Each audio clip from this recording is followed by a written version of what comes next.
Welcome to the Conspiracy Files. I'm Jerry Pippin. In a moment, we'll be talking to Paris Flammonde. He spent 2 years of his life down in New Orleans, living and breathing with Jim Garrison, doing the investigation of the famed DA from New Orleans and the subject of that Oliver Stone movie, JFK. Flammonde wanted to find out what made Garrison tick. What he found out was very interesting. Flammonde has written Assassination of America, the Kennedy coup d'etat.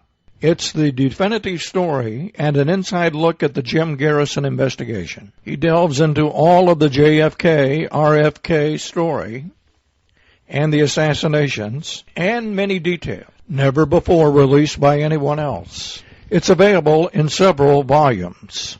Before we talk with Paris, let's turn the hands of time back to November 29th, 1963, 1 week to the day after the murder of President John F. Kennedy in Dallas. In this recording, we hear Lyndon B. Johnson talking with J. Edgar Hoover, who was director of the FBI. Listen closely, and you'll find the description of what happened in Dallas. Discussion about Jack Ruby, the man who killed Lee Harvey Oswald in the Dallas jail. Oswald, of course, was accused of the assassination of Kennedy. Hoover reveals to Johnson that there actually was evidence that there were two Oswalds. He tells the president about Officer J.D. Trippett and how he was killed in the movie theater by Oswald shortly after the assassination. This is the actual recording, the actual phone conversation, as released by the LBJ Presidential Library. This angle in Mexico is giving us a great deal of trouble because the stories there of this man, Oswald, getting $6,500 from the Cuban embassy and then coming back to this country with it.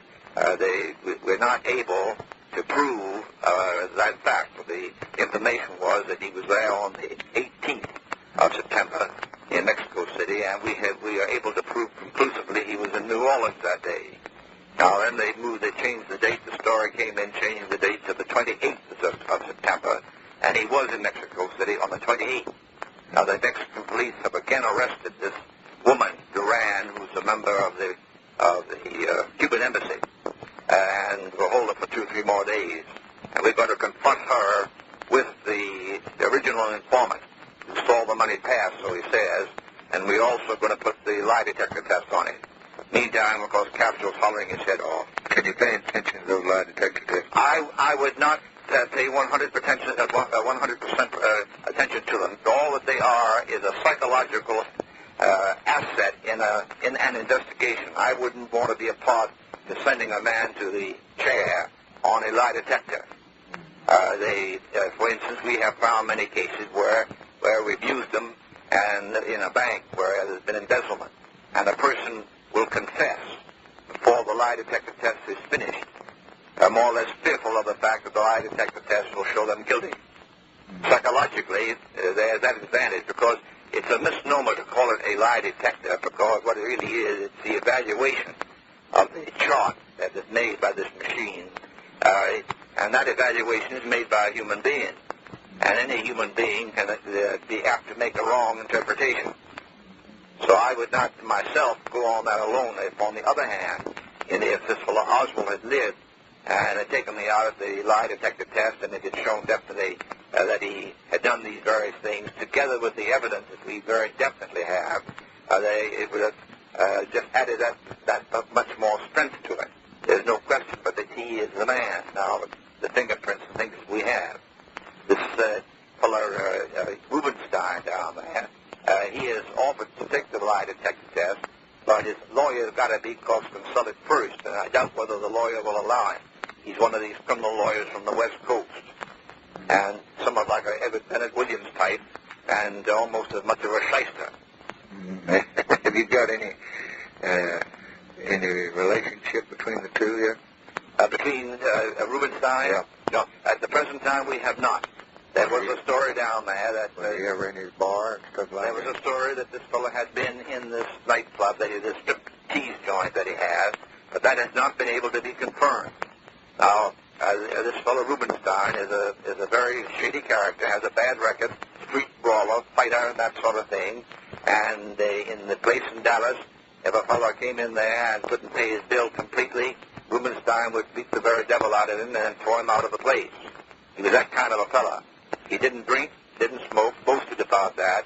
He's what I would put in the category, one of the egomaniacs. He likes to be in the limelight. He knew all the police in that white light district where the joints are in there. And he also let them come in, see the show, get food, and get liquor, and so forth. That's how I think he got into police headquarters, because they accepted him as kind of a police character hanging around police headquarters. And for that reason raised no question. Of course, they never made any moves as the pictures show, even when they saw him approaching this fellow, and got up right to him and pressed his pistol against Oswald's stomach. Neither of the police officers on either side made any move to push him away or to grab him. It wasn't until after the gun was fired that they then moved. Now, of course, that is not the highest degree of efficiency, so to say. Secondly, the chief of police admits that he moved him in the morning as a convenience and at the request of the motion picture people who wanted to have daylight. He should have moved him at night, but he didn't. And, those derelictions in that phase. But so far as tying Rubenstein and Oswald together, we haven't as yet done so. There have been a number of stories come in. We've tied Oswald into the Civil Liberties Union in New York, membership into that, and of course into this this Cuban Fair Play Committee, which was pro-Castro and dominated by communism and financed to some extent by the Castro government. How many shots were fired? 3. Any of them fired at me? No, there was another. All 3 at the president? All 3 at the president, and we have them. 2 of the shots fired at the president were splintered, but they had characteristics on them so that our ballistic expert was able to prove that they were fired by this gun. The third shot, which hit the president, he was hit by the first and the third. The second shot hit the governor. The third shot is a complete bullet that wasn't shattered, and that's rolled out of the president's head. It tore a large part of the president's head off, and in trying to massage his heart at the hospital, on the way to the hospital, they apparently loosened that, and that fell onto the stretcher, and we recovered that, and we have that, and we have the gun here also. Were they aiming at the president? They were aiming directly at the president. There's no question about that. This telescopic lens which I've looked through, it brings a person as close to you as if they were sitting right beside you. And we also have tested the fact that you could fire, those 3 shots were fired within 3 seconds. There's been some stories going around in the papers and so forth that must have been more than one man, but because no one man could fire those shots from the time that they were fired. We've just proved that by the actual test that we've made. How did it happen? They hit Connolly. Connolly turned to the president when the first shot was fired, and I think in that turning was where he got hit. If he hadn't turned, he probably wouldn't have got hit. I think that's very likely. When the president got hit the second? No, the president wasn't hit with the second one. I say if Connolly had been his way. Oh yes. The president no doubt would have been hit. He's been hit 3 times. He's been hit 3 times. On the 5th floor of that building where we found the gun and the wrapping paper in which the gun was had been wrapped, and upon which we find the full fingerprints of this man Oswald. On that floor we found the 3 empty shells that had been fired and 1 shell that had not been fired. In other words, there were 4 shells apparently, and he had fired 3 but didn't fire the 4th one. He then threw the gun aside and came down, and at the entrance of the building he was stopped by a police officer, and some manager in the building told the police officer, well, he's all right, he works for you, you needn't hold him. So they let him go. That's how he got out. And then he got on a bus. The bus driver has identified him and went out to his home and got hold of a jacket that he wanted for some purpose and came back downtown, walking downtown, and the police officer who was killed stopped him, not knowing who he was and not knowing whether he was the man, but they were just on suspicion, and he fired, of course, and killed the police officer. Then he walked You can prove that. Oh yes, I can prove that. Then he walked about another 2 blocks and went to the theater. And the woman at the theater window selling the tickets, she was so suspicious where he was acting, and she said he was carrying a gun. He had a revolver at that time, with which he had killed the police officer. He went into the theater, and then she notified the police, and the police and our man down there went in there and located this particular man. We had quite a struggle with him. He fought like a regular lion, and he had to be subdued, of course, and was then brought out, of course, taken to the police headquarters. But he apparently had come down the 5 flights of steps stairway from the 5th floor. So far as we found out, the elevator was not used, although he could have used it, but nobody remembers whether it was or whether it wasn't. Well, your conclusion is he's the one that did it. B, the man he's after was the president. C, he would have hit him 3 times except the gun returned. I think that's correct. 4, that there's no connection between he and Ruby that you can detect now. And 5, whether he was connected with the Cuban operation with money you were trying to... That's what we're trying to nail down now. Because he was strongly pro-Castro, he was strongly anti-American, and he had been in correspondence, which we have, with the Soviet embassy here in Washington, and with the American Civil Liberties Union, and with this committee for fair play to Cuba. We have copies of the correspondence. So that we've got it nailed down in his contact with them. None of those letters, however, dealt with any indication of violence or contemplated assassination. They were dealing with the matter of a visa for his wife to go back to Russia. In a moment, we'll be back to delve into the investigation of the killing of JFK and RFK. Paris Flammonde is our guest, the consummate expert on the Kennedy assassinations. Don't go away. Why visit the Grand Canyon in Arizona? Marv Mason knows why. Mainly because the Grand Canyon is known as one of the 7 natural wonders of the world. No one gives a more personalized tour or knows more about the Grand Canyon than Marvelous Marv. My main thing is education on the geology, because the Grand Canyon is a life record. It shows us where we were at one time on the planet with the continental drift and all the layers that were laid down by sediments, and then how the canyon was carved. And, of course, the views, a picture doesn't do it justice. But it's nice to have somebody there tell you about it that's lived there. It's the best way to tour the Grand Canyon. Marv picks you up in a modern van at your hotel in the Grand Canyon area and takes you on a day-long tour. Contact Marvelous Marv Vacation Tours. Call and talk to him personally. 928-707-0291. Or visit his website. MarvelousMarv.com. Real easy. The Assassination of America, a series of in-depth books by Paris Flammonde, a noted author and expert on JFK and RFK, and Jim Garrison. It's hard to believe that Robert F. Kennedy was killed 40 years ago, and we just passed 45 years on President Kennedy. Before we get to the reason that he calls it the Kennedy coup d'etat, let's get to know the man, Paris Flammonde. Paris, how are you? Very well. How are you? Pretty good. You're quite a legend, and it's an honor having you here. It's my pleasure. And we're going to talk about a few things here, but I would be remiss if we didn't bring up your entire career. You hung around Greenwich Village and knew quite a few interesting people, I take it. Actually, dozens. They have ranged from scientific people, theatrical people, science fiction writers. I knew many of them. Almost all of the flying saucer kooks, sports. I just living in New York.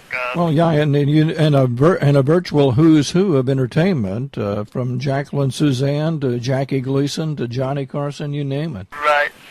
Well, so many of them lived or worked there. You have to remember that during that period, that was the metropolis of broadcasting, and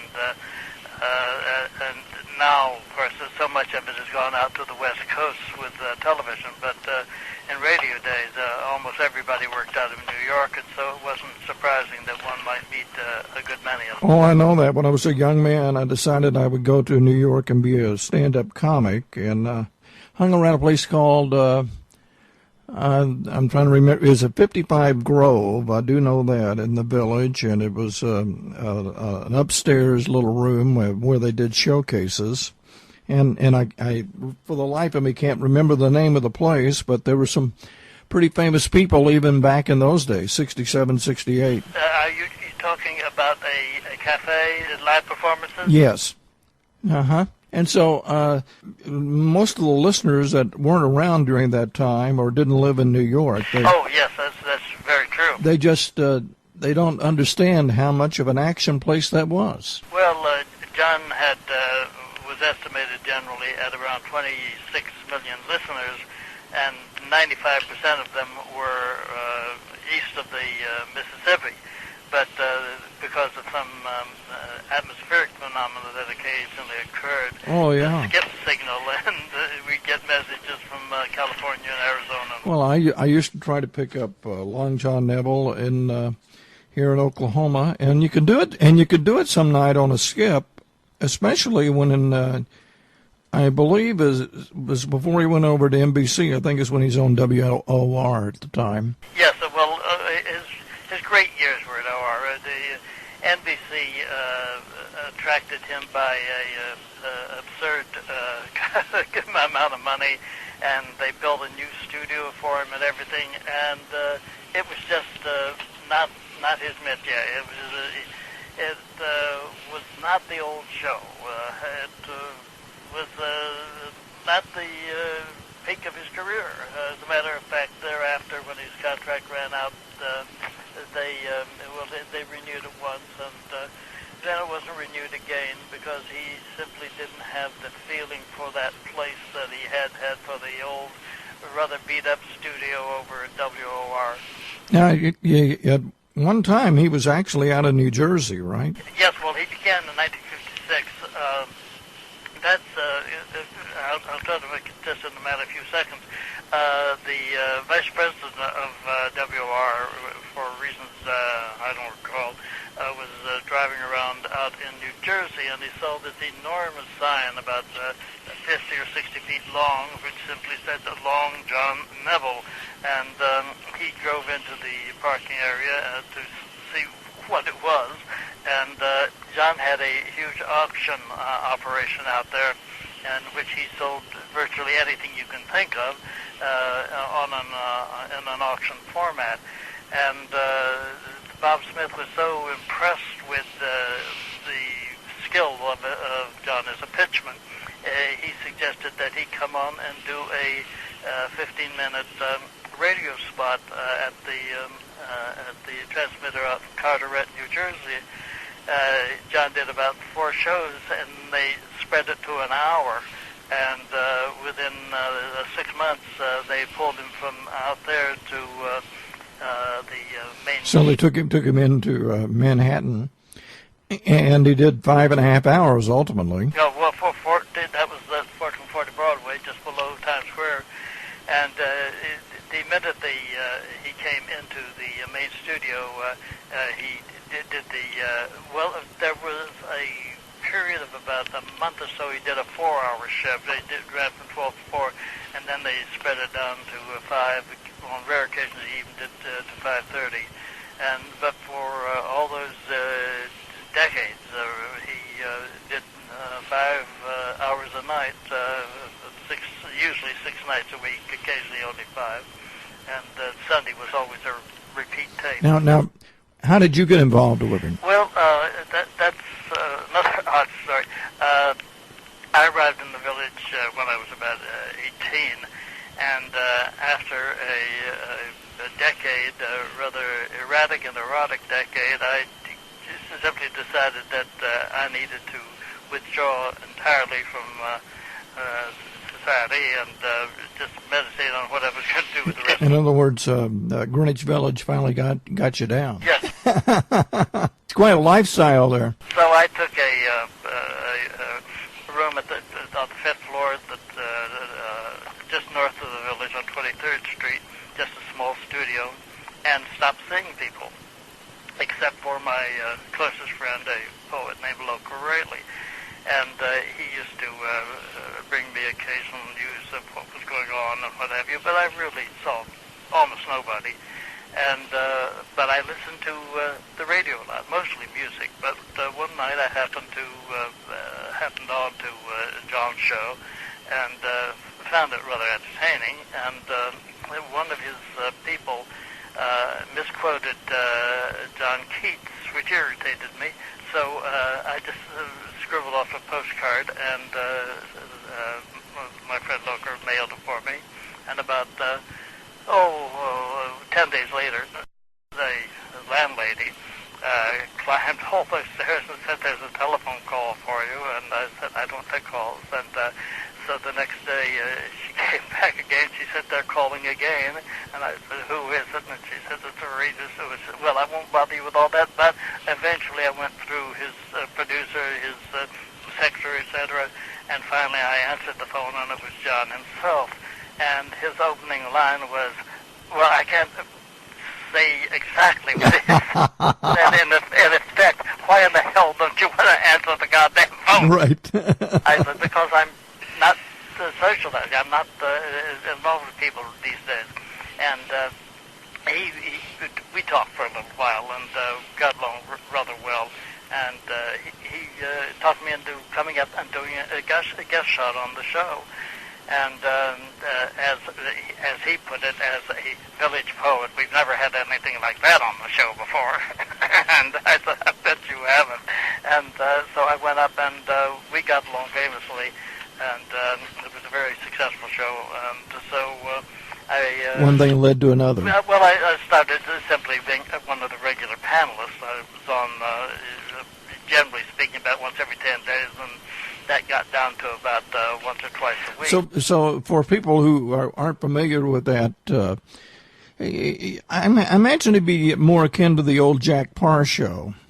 You have several people on a panel who may or may not be well known, and they would be regulars, right? There's nothing like it today because A, it ran for 5 hours. B, it had a regular a guest. A moderator, but it also had 3 or 4 panelists that were rotated. We had a stable of about, at one point probably 30 panelists, a dozen of them being specialists, but we had about 8 or 10 or 12 that were rotated regularly. And so all of those panelists became regular characters, and people would enjoy listening to them as well as what they were saying. Absolutely. They became personalities. They got the fan mail, and people would, when we had call-ins, people would call in to ask about or criticize one or the other of them.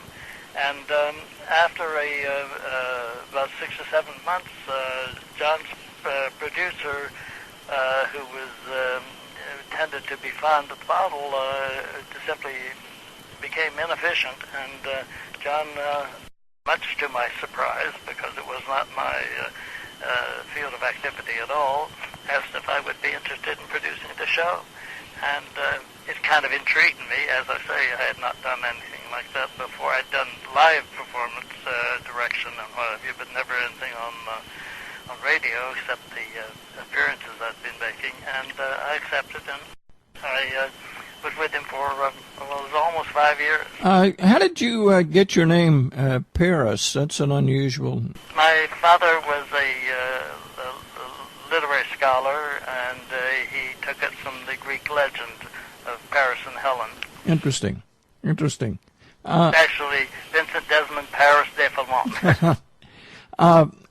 The reason, we'll probably end up doing several shows over the years here because you know a lot of people. I do a lot of entertainment shows, and we'll get to that. But I wanted to talk to you basically about the JFK thing and your book. You tell us a little bit about this book. It's actually more than just a book. Well, originally it was a book called The Kennedy Conspiracy.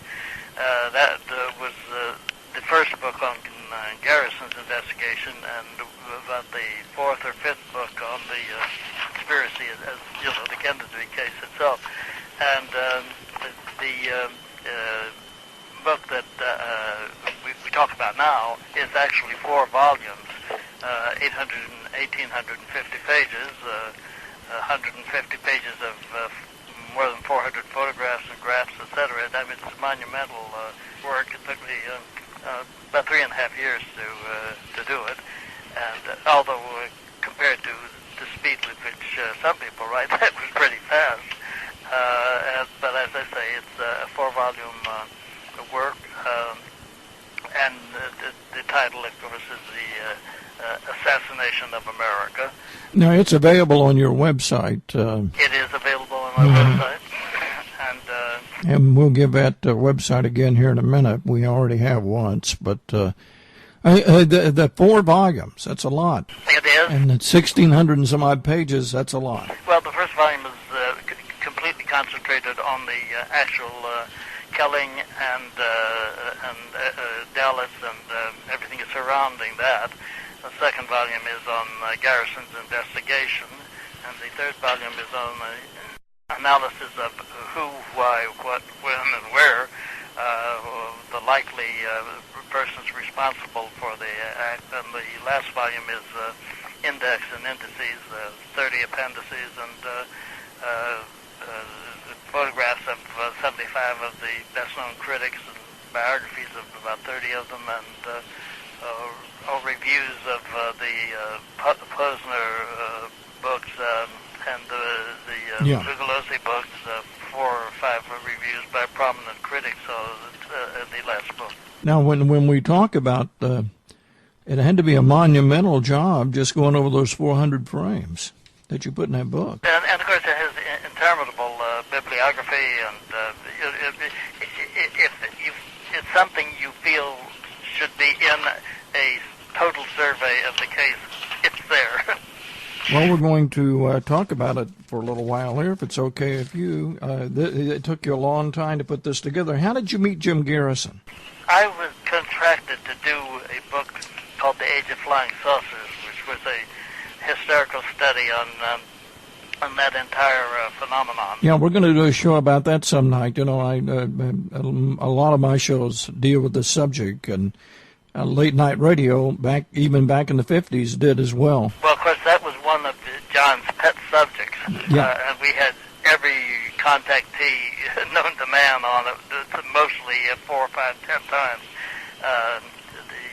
If you're familiar with that era, George Adamski and George King and Dan Fry, and we had all of them on over and over and over again. Yeah, Dr. King, I know about him, and George Adamski, of course. We had Howard Manger and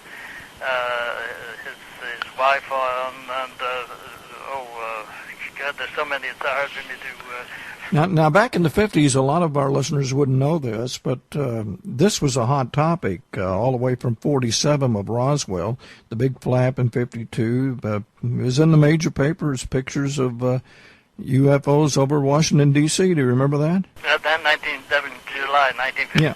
Mm-hmm. The interesting thing was that during the very hot period for saucers, as distinguished from UFOs, that's a separate subject, allied but separate. The saucer period went right through the 50s and into the late 60s. The preoccupation with Roswell actually didn't begin until the very late 60s. They were, it's curious, but so much of that was covered up that it was just, although I do cover it in my book, it was still, there were so many instances of phenomena that one did not particularly stand up. People were much more interested in the Maury Island case, for example, than the Roswell case. So it became what it is today. Yeah. Only in the last 25 like I said, we're going to do a show about that sometime. But what kind of guy was Long John? Was he a tall guy? Yes, 6'3". Okay. And slender as a rail. always in very good shape, and although he never exercised. What were some of his favorite topics? I guess the UFOs, the flying saucers. Well, the UFOs, flying saucers, magic. He did a great many shows on medicine. There's no branch of medicine you could think of that he didn't do shows on. He did shows. He didn't do the celebrity bit that Barry Gray and people like that. Mm-hmm. He was totally uninterested in people because they had publicists. He did have some people on that were well known, but only because he thought they were interesting, not because they were celebrities. Well, now you know, in that 50s and 60s time, reading your stuff, I detected some excitement there. But you and I corresponded a little bit by email since then, and you pointed out it was just an exciting time, and you happened to be in Greenwich Village, and I guess that is true. Yeah, well, I was meeting so many interesting people. In those days, I knew Steve McQueen, for example. I knew John Carradine, a character actor. And so many painters. Well, also among the poets, I knew two of the last of the five great poets. I knew W.H. Auden. I'm speaking very casually, not as a deep personal friendship, but I had spent time sitting on a bench in Washington Square talking with him about verse, and I knew E. Cummings very, very casually. So they were, it was a place of celebrities as well as people that no one has ever heard of who were almost as interesting as the celebrities, in some cases more so. Well, I've been doing talk shows for 45 years, and I've done my share of celebrity shows. I used to broadcast out of Las Vegas full time. However, I find that the really interesting shows are with people that you never heard of, that, for lack of a better term, are experiencers, not only in UFOs and ETs, but anything, conspiracies or whatever. Well, I agree with you completely, because the simple truth is, unfortunately, it's somewhat disillusioning, but celebrities that are theatrical, movie people and stage people are more interesting, but movie people in general, once you get them out of their roles, they're just not very interesting people. And of course, that doesn't apply to a writer or who has to think sure. to do his work. But you don't have to think to be a good actor. And it reminds me of an anecdote about Vincent Price was in the restaurant, and he saw this kid, what he thought of it as a kid sitting at the bar, and he seemed to be very kind of unhappy, concerned, etc. And he walked over, and he knew he'd seen him before, and when the kid turned around, he realized that it was this young man that just come out through the coast named James Dean, whom I also knew, by the way. And he said, "What's the matter, Mr. Dean, or Jimmy, or whatever you called him?" He said, "Well, I have this role coming up, and I'm trying to really, get inside the character. I'm trying to really understand it." And he went on like this for a couple of minutes. And Price said, "Well, I have a suggestion." And the Dean said, "Well, what is that, Mr. Price?" He said, "Well, why don't you try acting?" That applied to so many, sure.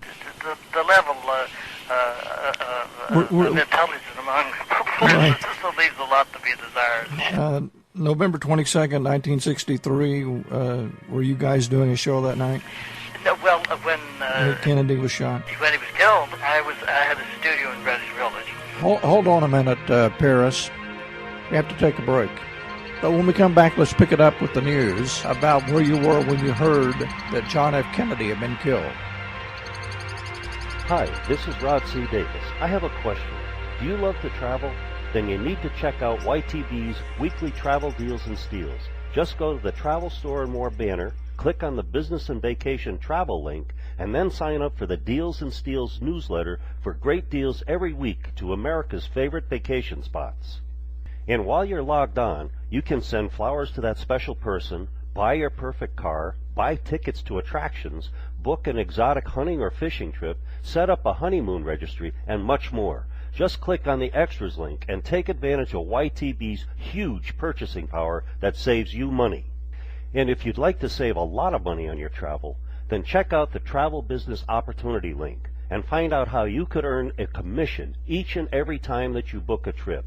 You can be sure that Travelocity, Orbitz, and Expedia won't do that. Click on the banner and bookmark the page for your future use. You can save money and make money at the same time. Check us out.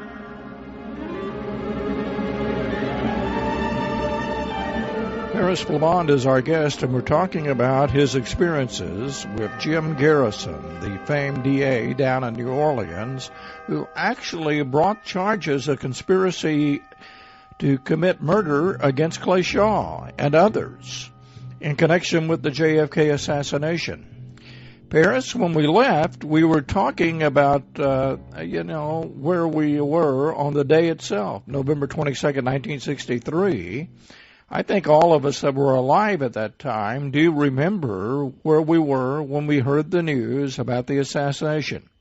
So why don't you go ahead and pick up the story right where you were when we went to the break, when you heard the news, if you don't mind, and when they first heard about it. In my life, and I've lived very varied life, only 2 days do I remember as literally, to use the cliche, as if they were not yesterday, if they were this afternoon. And one was when I was very young, when Roosevelt had died. He'd been president all my life, in my young life. And when Jack Kennedy was murdered, I remember pretty clearly the day Bobby was killed, but not as much as I do those other 2. Yeah, the same here. I was in California, in San Francisco at the time. Oh, yes, that must have been very immediate for you. Yes, it was, and I happened to be, I happened to be coming out of, actually over in Alameda at a jazz radio station. I had gone up to see about a job, and Was this in L.A.? In San Francisco, Alameda, actually Alameda, on the little island in the East Bay. That's where the jazz station was. And they were playing jazz music, and I was listening to Al Jazzbo Collins on another station, KSFO, in San Francisco, and when I went in, it was playing, regular pop music. When I came back down, it happened between the time I left that little jazz station and the time I got to the parking lot in my car. They were playing classical music, and so it just... It made an impression on everybody, and of course everybody remembers Walter Cronkite breaking up on the air, on television. The only other thing I ever remember that was quite like what we both have experienced was sitting in a cafe in Greenwich Village during the Cuban Missile Crisis, when Jack Kennedy was going to come on and announce exactly what the United States was going to do in the face of atomic weapons in Cuba. And that was the most morbid. And it was a dynamic event, and most people... Everybody was terrified. What they were. They were afraid we were on the world. Well, yeah, it looked like it was the beginning of the unthinkable, a nuclear war. Yeah. It really did. So your fascination with the JFK assassination, how did that get started? It was immediate. I mean, I was working on other books at the time, but so it didn't occur to me to do a book on it, and it didn't for several years until I was approached to do one. But the impact was very great, and I admired him considerably, almost as much as I admired his brother, and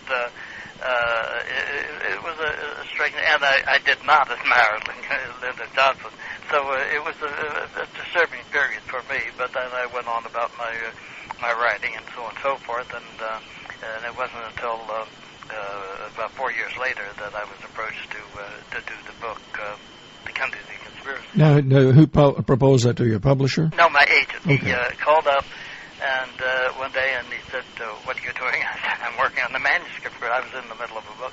And he said, well, we have a problem. And I said, what? And he said, can you do 2 books at one time? And like giving the response that any writer in his right mind would give, I said, of course. Well, naturally, right. I'm going to give up the advance and everything. And I say no. And so I said, but on what subject? I didn't even know the subject. And he said, on the Kennedy assassination. And I said, but, Mark Lane's already done something on that, and a couple of other people. And he said, no, not on that part of it. You know who Jim Garrison is? And I said, oh, yeah, of course, I've read about him. He said, you have to go down and talk to him and do his story, do his investigation of the assassination. How does it sound? And I said, one way or another, I'll do both books simultaneously, and I did. So they gave you enough money to get down to New Orleans and do some investigating on your own, huh? The advance was fairly good for those days. I mean, for somebody that was, a major celebrity. But, oh, yes. So you had never met Jim Garrison until you walked in and told him you were going to do a book? No, first I called his office, and I said, I've been asked to do a book. I need only one thing. And he said, well, and he started to tell me about the investigation. I said, no, that's not what I have to know. No, what I have to know is, am I going to get the offices your complete cooperation in doing it? And he said, absolutely, absolutely. And so he certainly gave it to me. And later on, he came up and visited me in New York a couple of times, and took him to the theater and restaurants and all that sort of thing. So we got to know each other extremely well. So your opinion of Jim Garrison is a high one? He was one of the most powerful personalities, and I have met a lot of people, but he is one of the most powerful personalities I ever met. Because you were asking how tall John was.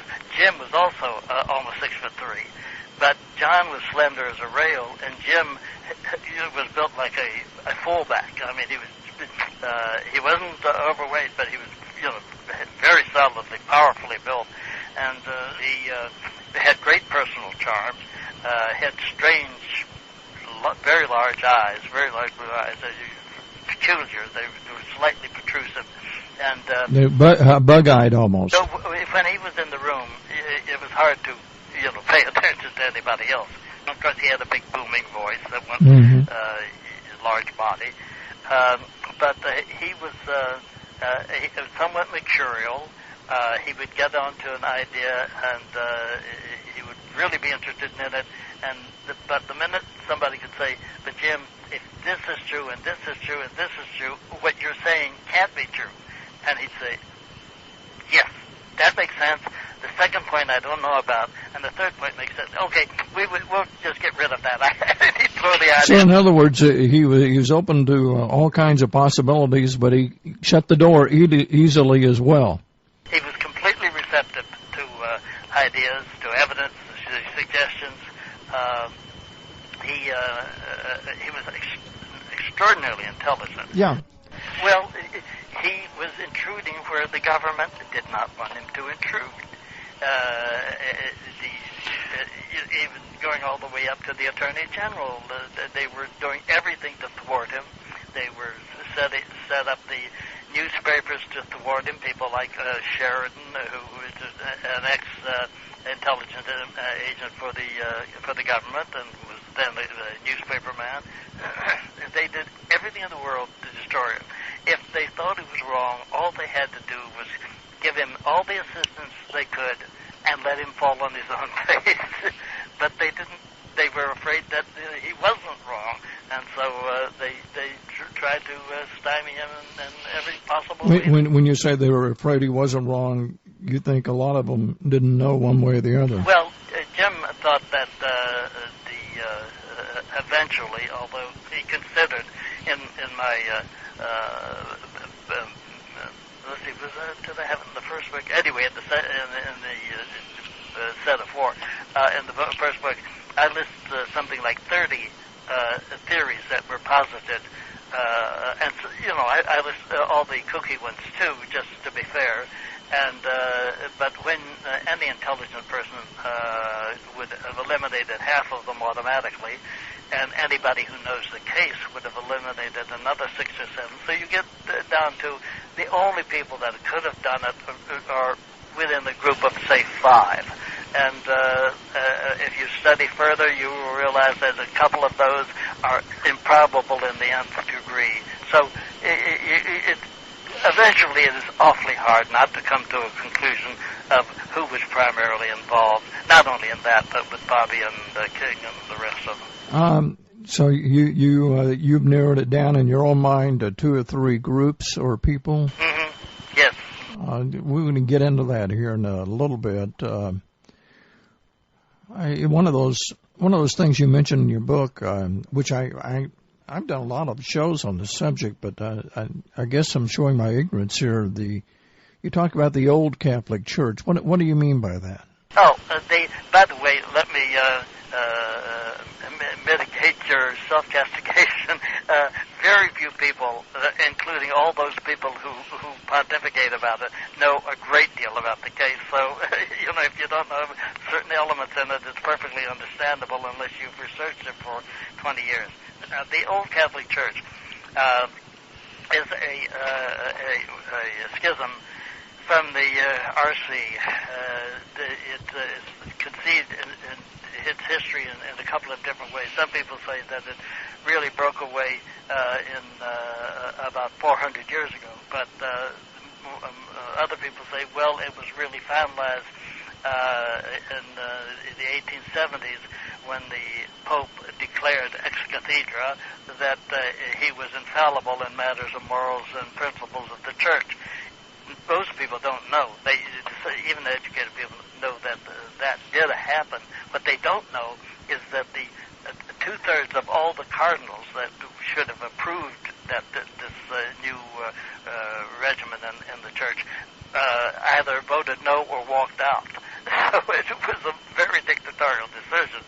So the people that had not joined the old Catholics already, a lot of them, especially in the ministry, went over to it. And the old Catholic Church in itself does not accept the primacy of the approach. Pope, I get that word out, and it has basically the same principles. It's not Protestant in any sense. It has priests and bishops. However, it does allow its priests to marry. It is in this country. It has had a rather narrow genealogy. It came down to 2 bishops, a man named Kafora and a man named Brothers. The brothers ended up living on a mountaintop in Woodstock and reverted again, eventually to, I guess it was the Greek National Church. And Kafora was mad as a hatter and declared Lake Michigan all holy water, and anybody who bathed in it was converted and whatever. So it's an extremely strange church. Many of its clergy are gay. But of course that is becoming more and more evident that so are they in the RC.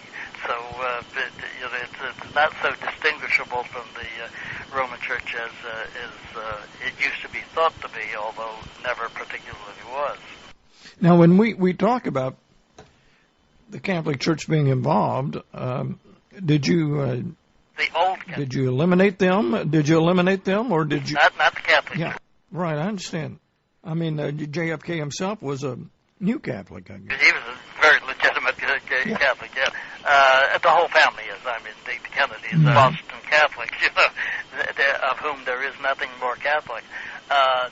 The old Catholic Church claimed as among its members, Gordon Novell claimed to have been ordained. Oh, you brought his name up. I'm going to ask you about him in a little bit in more detail. Go ahead. Familiar with Bannister? Yes. Well, Bannister he had an assistant named Jack Martin, and Jack Martin claimed to be a priest in the old Catholic Church. And there were several other people that claim to have had the ordination, and in almost every instance it's specious or... well, I mean, I know Gordon Novell. He doesn't seem to be very religious. Oh, no. Well, he's a devout opportunist. If there's a way to get his name in the paper, he's there. He was down there during that time, too, I guess. Did you meet him? Jim once said that I should meet him, and I said, fine. He said, I'll set it up. And a week later, he said, he won't talk to you. I wanted to meet him just to interview him for the book, you know. Yeah. And he said, Jim said, he won't talk to you. And I said, yeah, okay. A lot of people won't. So I never actually. What do you think Jim really thought of Gordon Novell? Not much. He thought he was an opportunist. I mean, it was very hard to know anything about him and not think he was an opportunist. One had to decide for oneself whether was he connected with the company or wasn't he? Was he ever down in Mexico or wasn't he? How well did he know Oswald? Or did he really ever know him? And And you never really got a chance to visit with Gordon about that. No, But did you draw the conclusion that Novell knew Oswald? I think it was very likely that he met him. There's a big difference between knowing and meeting. But I don't think it's relevant. Sure. I don't think that Novell had, was anywhere involved in the crime, and certainly I don't think that. Have you heard about the Umbrella Man story about Novell waving the umbrella during the shootings? You know, those films. Oh, you mean being the umbrella? No, he definitely was not the Umbrella Man. Okay. No question about that. That's another attempt to be somebody, that people will pay attention to. Yeah. Now, I think maybe even Gordon confessed to me one time that he was standing in the way of the Garrison investigation, insinuating he was part of the company. Whether he was or not, I don't know. Well, there are those who believe that he was paid to disrupt Garrison's investigation as much as possible, and I don't know that anything he ever did disrupted it terribly, but he certainly was not cooperative.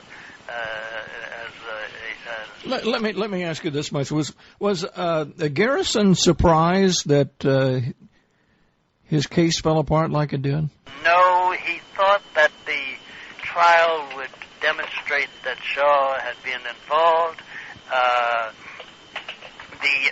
Many members of the jury, by the way, interviewed afterwards, said that they thought that there was a great likelihood that he was, but there was simply not enough evidence to bring in beyond a shadow of a doubt.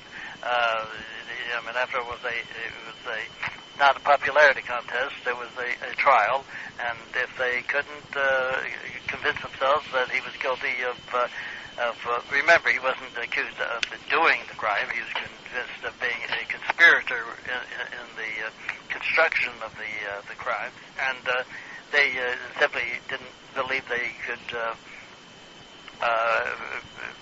accept that beyond a shadow. Now, you got along with Jim Garrison rather well, and he became a friend. Did his conclusions and your conclusions about the JFK murders, do they coincide? No. Jim was loath to think that it had anything to do with our own government. He went through several phases, which any district attorney does. As the evidence comes in, first it looks like one person, then it looks like somebody else, and then he discards the third, etc.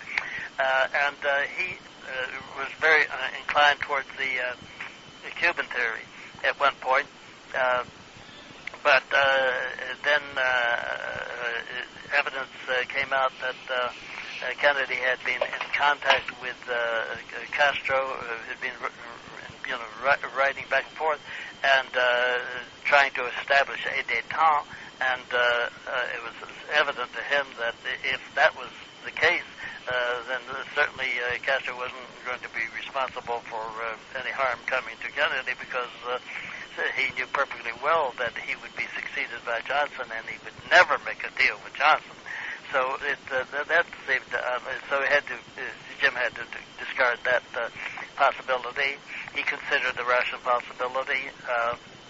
thought it was unlikely because he could never see anything that the Russians would have to gain, and I agree with him on that point.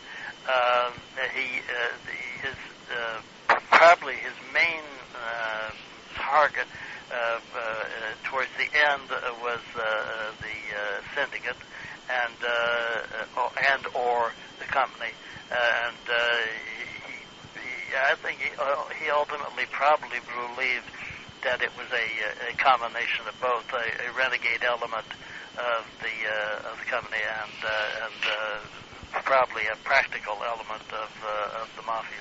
Well, you know, if you're a district attorney in New Orleans, you have lots of experience dealing with mafia cases. Well, he of course, knew Marcello, and he didn't personally know Trafficante, but he did know Marcello because Marcello was sitting right there in New Orleans for a quarter of a century.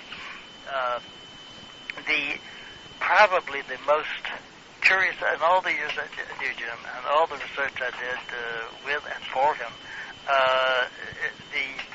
the one thing that I will give you some material for hypothesis that I never could quite get my mind around was Jim never accepted, if you state something about Marcello and the mafia, he would say,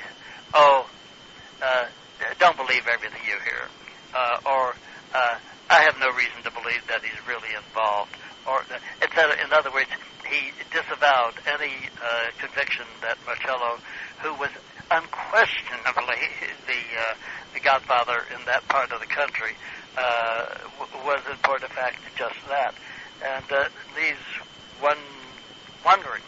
But I've never come up with an answer for that.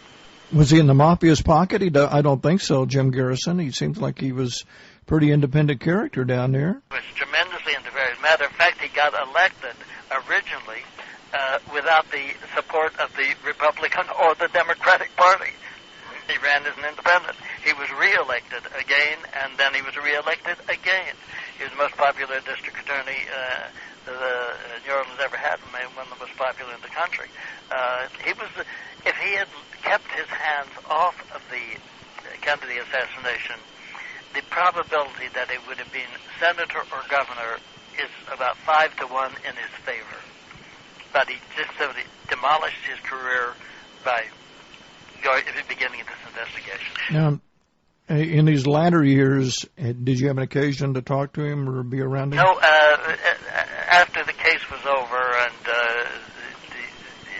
we were in touch up to the time of the House Committee on Assassinations somewhat from time to time, but our relationship was almost completely based upon on the case. We did not have familial contacts, or our reading habits were not the same, etc. Once the case was over, as far as it ever being solved is concerned, we just had very little left to talk about, and our relationship started to dwindle. We occasionally spoke for, I guess, over a period of about 7-8 years, but then, that was an awful long time ago, over 40 years ago, so we finally just drifted apart. And then, of course, he became quite ill, and he was bedridden for the last year of his life. He doesn't strike me as a man that would take defeat very easily, probably the reason he was a good district attorney to begin with. Oh, he fought as long as he could, but once he brought someone to trial, and he was utterly thwarted. He was not permitted to bring in certain witnesses. He was not permitted to introduce certain testimony. As a matter of fact, he had, by the end... Well, do you think the judge was working with the government preventing this, or what? Well, I can't make an evaluation of that. Everybody else was. I don't see why... if you're in a public position... One thing you don't want to do if you care about your career is you don't want to make the people above you mad. And why do these people You know, the huge group. We still have it all the time, saying, why do they not want the truth out? Well, remember that we really still don't know all the facts about Lincoln's assassination. We don't know really all of the facts about McKinley's assassination. We don't. The country has always been protected against knowing that there was an attempt in 1933 to overthrow the government, take Roosevelt prisoner, and declare martial law. Now, who was behind that? Allegedly, Al Smith may have been involved, but the man that they wanted to lead it, and his name is just at my mind just for the moment, was a major military figure, and I have never heard of anyone winning the Medal of Honor twice. He had won it twice. He must have been. When we talk about the Kennedy assassination, the murder of a president, all kinds of people come to mind in my estimation. The military-industrial complex, the CIA, the mafia, where they're working together. Down in Dallas, it was a big right-wing group. H.L. Hunt, even the police chief was a right-winger. In the Bobby case, now it's people who do the kind of work that I do have long suspected that the company was involved. And that the Los Angeles Police Department was involved, and now it's come out that 3 of the now conveniently dead CIA men were in the kitchen at the time. Mm-hmm. Now it is established almost beyond any doubt that and there were extra bullets the police never counted. That there were between 10 and 13 bullets, and his gun held 8. He was in the wrong position. There was Bobby had bullet holes in his back, and Sharon was about 4 feet in front of him. At the closest that he ever got was 3 or 4 feet in front of him. I mean, just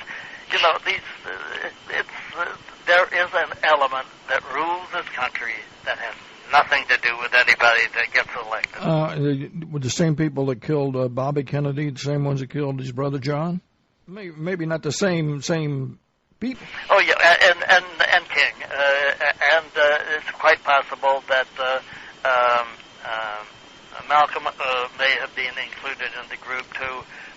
Possible that Rockwell was included in the group. People who make waves, people who disturb the equilibrium. You can get away with a great deal, and so long as you're not really disturbing anything vital, nobody's going to bother you.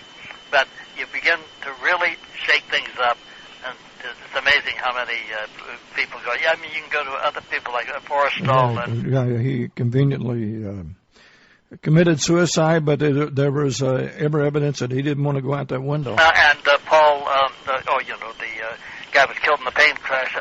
The senator from Minnesota. Yes, exactly. If you're, I've always said, if you're a liberal Democrat, you don't want to fly in a private plane. It's amazing. You can just keep on going on and on and on and on. So who are these people? The groups? I mean, who are we talking about? Well, now you're getting into very rarefied stuff, but it is the what could you call them?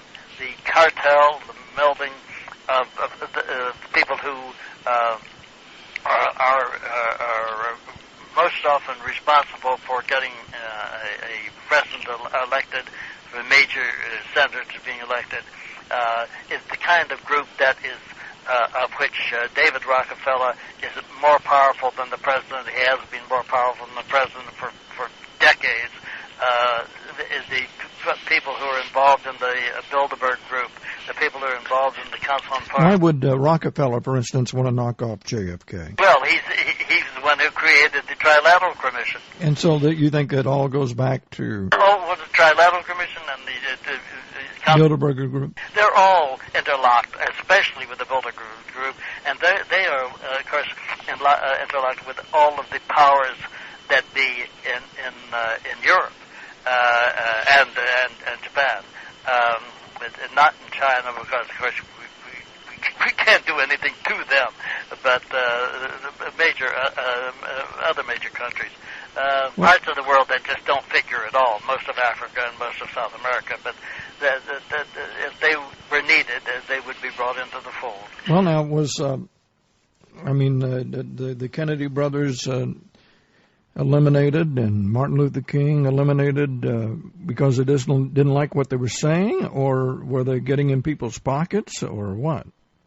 I mean, in other words... He said at one point regarding the CIA, direct quote, "I will smash it to smithereens." And it's pretty well known that he left them hanging there on the Bay of Pigs. Yes, well, he didn't really, he just didn't come in and save them because that wasn't his operation, it was theirs. Right. People think the president has this ultimate power, but the president's power is very limited except when he breaks the law, like Bush, who has broken something, I don't know, I saw a list of it the other day, something like 212 laws and statutes since he came into office. But how come no one's tried to prosecute him yet? Well, that's a good question, and I don't have an answer for that either. It's just that we have never had a public that is so indolent, so preoccupied with itself that it's simply the old thing. If you give me what I want, I won't care if you take everything else. And people that in this country live better than anywhere else in the world. This country has about 80% of all the wealth of the world. I mean, 3.5% of the population. One of the things I've marveled about the neoconservative movement and Bush in particular is the fact that evidently if you spread the wealth around a lot, you can get away with a lot. Doesn't have to be a lot of money to each one. But if they're all making it... That's the way elections are won. We've only got about a minute or two left. I want to give a big plug for your book and all of that later. There's a film made probably before you were going to film so much called The Great McGinty. And the beginning of this career of the guy who becomes very powerful is he comes in and he has this bunch of papers in his hand, and they indicate how many times he's voted, and the guy says, "How many times did you vote?" And he said, 22. $1 for every one he voted. I mean, but that, it's a marvelous satire. It's amazing what's happened to our vote as far as voting machines and all of that too. We could go on for hours here. You, after 3.5 years and 1,600 and some odd pages, you're not going to give me any names, huh? 1,800. 1,800, okay. You're going to have to cut about 8 minutes out of this to make it fit an hour. Well, we'll get it there. Well, nice talking with you. Okay, and we'll talk to you later. Okay, take care. Bye-bye. Bye.